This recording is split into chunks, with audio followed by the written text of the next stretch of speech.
Right now at 6, a Milwaukee alderman says if a common council committee has its way, there will be too many sex offenders living in one area.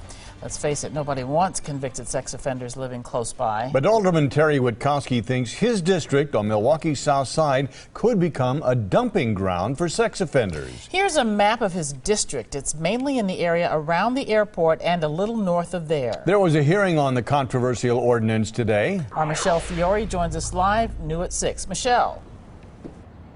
Mike and Carol, the proposal would keep sex offenders from living within a third mile of schools, parks, and daycares. And while that may sound thoughtful with regard to protecting children, some speakers today offered another viewpoint.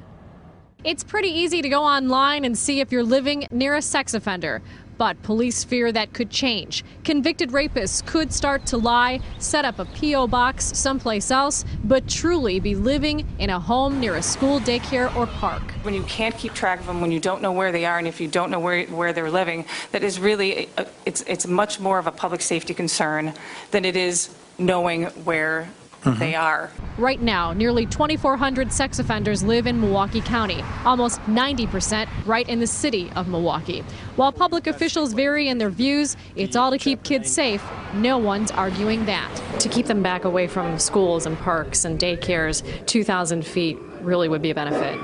I think there's definitely some benefits if we can do it in a way that doesn't create unintended negative consequences. In other words, we don't lose track of them. Under the 2,000-foot limitation, almost 50% of newly released predators could end up on the city's south side, which has less schools, parks, and daycares. Alderman Witkowski's fighting that. Alderman Bauman made the case that nobody wants to live next to a sexual offender, and if you establish a sexual offender colony or an area, nobody wants to live near that. 1.3 million.